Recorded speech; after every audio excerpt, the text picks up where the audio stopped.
Alors, dernière question. Hein? Oui. J'ai cru apprendre hier que vous êtes chirurgien. Oui. Spécialiste. Vous n'êtes pas médecin généraliste quand même. J'ai bac plus 10. Hein. D'abord, j'ai 40 ans d'expérience. Un chirurgien a quoi faire dans la prise en charge des personnes infectées par le VIH? D'abord, est-ce que un pédiatre ne peut pas prendre un enfant qui souffre de VIH? Est-ce qu'un gynécologue ne peut pas suivre une femme en état qui est infectée de VIH? Est-ce qu'un chirurgien ne doit se limiter qu'à opérer? Non. Je suis d'abord généraliste avant d'être chirurgien. Je me réserve de revenir sur les questions posées hier. Je vous remercie, Monsieur le Président. Merci.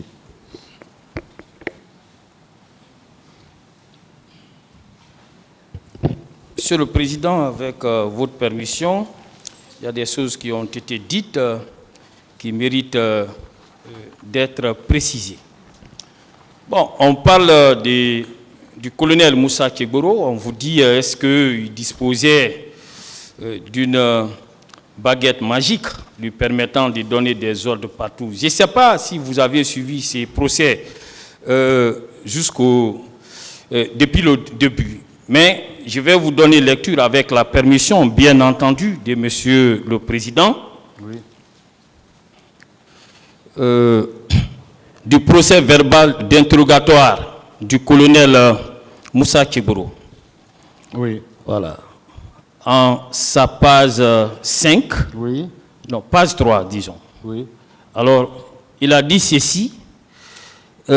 J'ai rappelé, M. Sidya Touré, que c'est devant, c'est lui qui parle ainsi, hein, que c'est devant moi qu'il a été appelé pour lui demander un report de cette marche en la mesure où le 28 septembre est une date historique de notre pays et que pour la même raison, le gouverneur de la ville de Conakry, le ministre de l'administration du territoire s'était opposé. Mieux, même les religieux se sont impliqués dans les négociations pour parvenir à un report.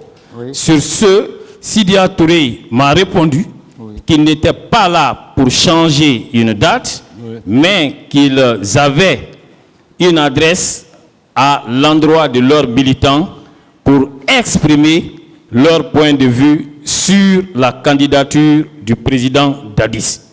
Lorsque cela s'est passé, étiez-vous avec M. Sidya Touré, oui ou non? Non, je n'étais pas avec lui. Ok, je continue. Prenant la parole, Elhaz Selouda Diallo a fait part de l'arrestation de certains de leurs militants. Déjà, ayant compris que leur objectif n'était pas la casse, nous avons continué les discussions qui ont abouti à la conclusion suivante. Il m'a été demandé de faire en sorte que tous les militants mis aux arrêts soient libérés aussitôt. En contrepartie, de s'engager au report de la marche. C'est ainsi que j'ai donné l'ordre de libérer certains militants qui se trouvaient dans des pick-up des policiers, et ce, malgré les dispositions de la loi anti-casse. J'ai pris donc mes responsabilités dans un souci d'apaisement pour éviter tout problème. Alors, vous comprenez à travers cette lecture que des policiers avaient procédé à des arrestations de certains de vos militants et qui se trouvaient dans des pick-up. Alors, des pick-up, hein, des policiers. M. Kegboro a donné des instructions allant dans le sens de leur libération et ils furent libérés. Est-ce que Kegboro était le chef de ces policiers pour qu'il leur donne des ordres? Il était leur chef? Si cela est exact... C'est lui qui le dit, c'est lui-même. Ça, ce sont des aveux, c'est lui-même qui le dit. Voilà. Oui, si c'est le cas. Je ne peux pas douter de la moralité de qui que ce soit, je pense qu'une fois qu'on est leader, on doit être exemplaire en tout. Et surtout, dire que la vérité. Est-ce que, voilà, en donnant Laissez-le répondre, s'il vous plaît. Ok, Monsieur le Président. Donc, si le président, à l'époque, François Lucien Fall, a tenu ce langage et ce discours ou ce récit, c'est qu'il a effectivement vécu ça, et c'est vrai. Je pense qu'il ne peut pas dire de contre-vérité. Et si cela est, une fois de plus, ça prouve qu'un officier de haut rang peut donner des ordres dans certaines conditions à quelque corps que ce soit, pourvu que ce soit le corps du même pays. Écoutez, on vous a dit ici que M. Kegboro ne pouvait pas donner des ordres à tout le monde. Et il se trouve que les policiers dont il est question ne relevaient pas de son autorité. Il leur a donné des instructions et ils lui ont obéi. Voilà, une fois de plus. Voilà. Est-ce qu'en agissant ainsi, ça ne confirme pas que M. Kegboro pouvait donner des ordres pour sauver la vie de votre épouse? Mais il n'a pas été jusqu'au bout. Il pouvait très bien, bel et bien le faire. C'est ce que je vais vous faire savoir. Voilà. Je continue. Je ne sais pas si vous remarquez, Oui. depuis que vous êtes là, à chaque fois que le président appelle cette affaire, Oui. et en parlant des parties civiles, Oui. il parle d'AVIPA. Je ne sais pas si vous l'avez remarqué, il parle d'AVIPA, il parle de l'EGDH. Vous l'avez observé, oui ou non? Oui, j'ai Très remarqué. bien. Très bien. Oui. Est-ce que vous savez que votre épouse, vous avez pu produire des pièces ici, Oui. que votre épouse est membre de cette association? Oui, les femmes. Et Victime. permettez-moi, vous avez eu à produire un document appelé livret individuel, Oui. où votre épouse est considérée Oui. être membre, Oui. et sous le numéro 309. 309. Oui. Et hier, je ne sais pas si vous vous rappelez bien, Oui. j'ai eu à relever parmi les pièces du dossier Oui. l'existence d'une convocation. Vous avez demandé la date, si vous avez bonne souvenance. Oui. La convocation en date du 11 juin 2010. Oui. Cette convocation est délivrée à l'adresse de votre épouse, Oui. et c'était sous le couvert de son conseil Oui. et du président de l'AVIPA. Il a écrit ceci: Maître Almami Traoré, avocat à la cour, et M. Ibrahima Bari, président AVIPA. Oui.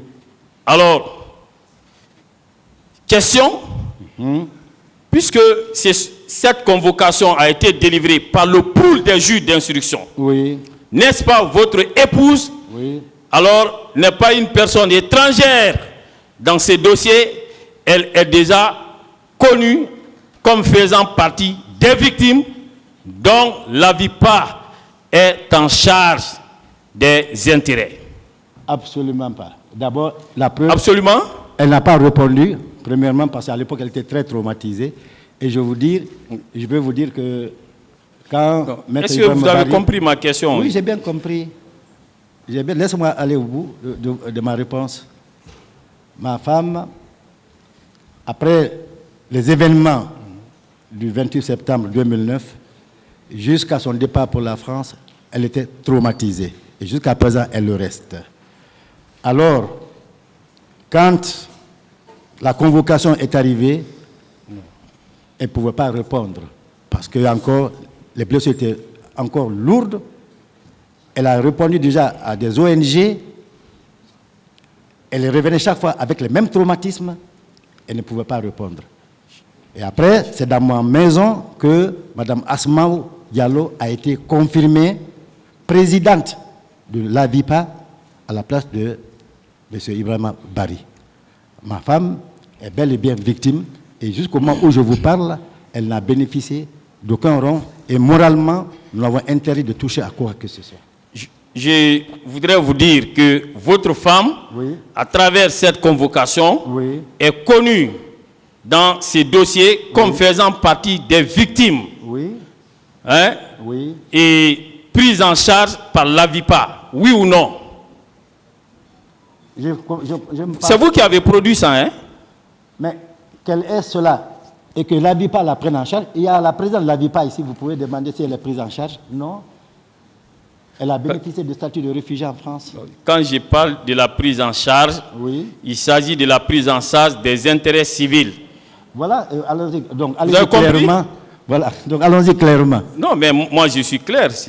Non, pas comme J'ai vous dit, dites- est-ce que Oui. dans ces conditions, vous comprenez que votre épouse, à travers l'AVIPA, alors n'est pas une étrangère à cette procédure, elle est déjà connue depuis le cabinet d'instruction comme faisant partie des victimes. Très bien. Exactement, c'est ça. Oui ou non? Oui ou non, vous dites oui. Très bien. Donc, elle fait bel et bien partie des victimes. Affirmatif. Très bien.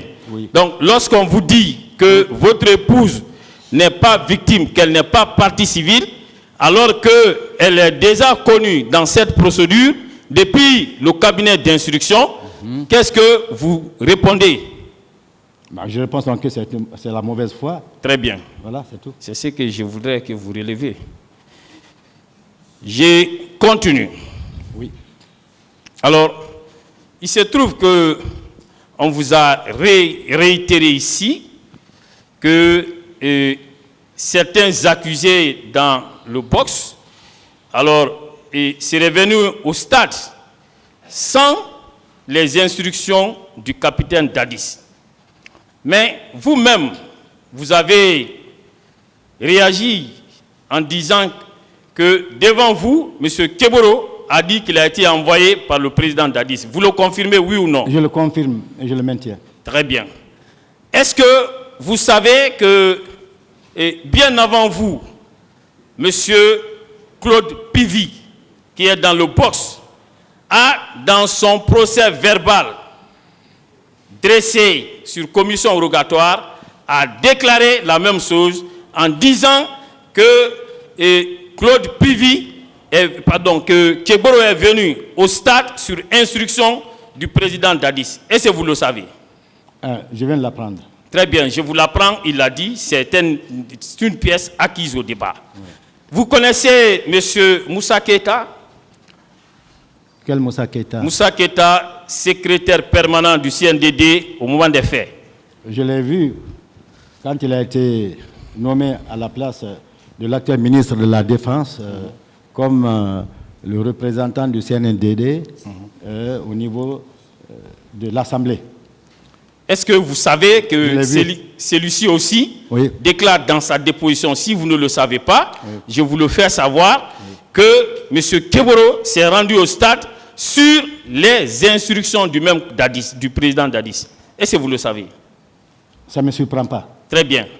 Alors, dans ces conditions, si M. Moussa Keboro s'est trouvé sur les lieux et que des gendarmes qui étaient sous son autorité soient parvenus à se rendre coupables des infractions. On a vu des photos. Il y a la femme qui a été malmenée, dont la photo circulaire, elle a comparu ici. Est-ce que, dans ces conditions, le président Dadis peut être étranger par rapport à ces infractions commises sur ces instructions? Il porte en tout cas la responsabilité morale et à démontrer qui a donné ordre.